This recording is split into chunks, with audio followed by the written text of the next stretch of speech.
noticed that she would get faint and headaches and stuff in the garden. And when so the wind came, literally the direction I'm facing now, because the well's out there, when the wind came from the southeast in this direction, there was so much gas and it was like every 25 minutes or so he'd blow the well down completely to the tank, and the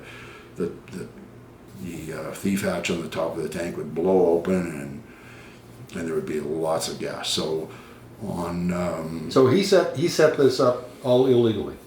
No question about it. She would get headaches. She would go notice that this happened, and when she came back in the house, she felt better, etc. When she removed herself from it, she noticed it was only occurring during southeast winds, so it didn't always happen, and it took her a long time to put two and two together. But there was vast amounts of gas. Now, let's be clear, it's explosive mixture and enough to asphyxiate you. That's how much gas was being vented in a town, in an urban area. And they, that's all well documented. So, but it got really bad. So on June the 11th, 1999, my father reported the ERCB to the operations to the ERCB for excessive gas venting. And a field inspector came here, his name was Joe Gormley, and he shut them down for gas venting and also for flare pit violations. The same issues are still being argued in front of the Surface Rights Board in the year 2022 because they've never been resolved. So my parents' case got buried deep. That's the problem. The same judge who was the Chief Justice at the time my parents appealed their compensation commented in a Red Deer urban case many years later that the Surface Rights Board had lots of experience on farmland but almost no experience in urban areas, and that's still the same to this day. Okay. So let me just say this, that what's happening here is just a blatant example of what's happening more subtly everywhere across the province. That's what I'm getting at.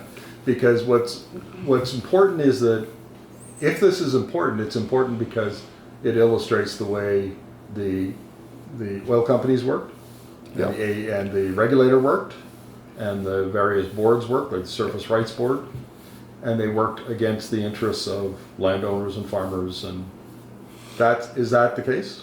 No question.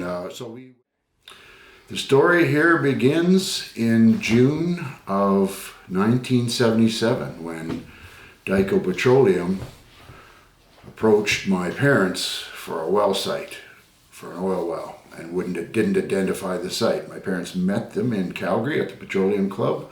They gave them a partially completed surface lease agreement with no survey.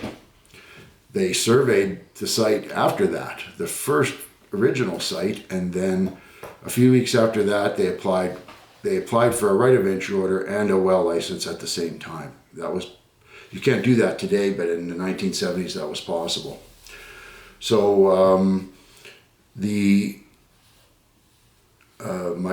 he had come out, the land agent had come out and talked to the family and my parents several times, and they started my dad said, I don't want the well there. I want it further to the south. I want it further to the west behind the barns and where it can't be as readily visible. So they came out and started surveying other sites or proposing other sites. Long story short, they never made offers. You're supposed to make a proper offer. You can't make an offer if there's no survey and the location of the well site and all that is not identified. So they applied for a right of entry order on August the 5th, 1977, which was a Friday. The Energy Resources Conservation Board issued a well license, number 65135, and a short time later, must have been, the Surface Rights Board issued a right of entry order. A right of entry order is a forced taking of your rights that can occur in Alberta for certain activities like wells, pipelines, power lines, etc. In those days, you could only do it for wells. I represent hundreds of landowners. I talk to even more. I hear them all the time. I go to well sites all the time. I visit well sites regularly. Almost all the well sites I see have regulatory noncompliance, serious safety problems. Landowners have no idea the risk they're faced with. My mother didn't know the risks she was exposed to. Now, when I went to liability management in 2017, we had EPAC, the Exploration Producers Association, whatever, the small one, not CAP, the smaller one. The guy got up and did a presentation there, and he said, he complained that they had three costs that juniors and intermediates struggle with: royalties, landowner payments, and municipal taxes. And I said to him, why don't you abandon your wells? Why don't you clean up your sites, get reclamation certificates? Your landowner compensation will end and your municipal tax will end. And he said, we don't have any money.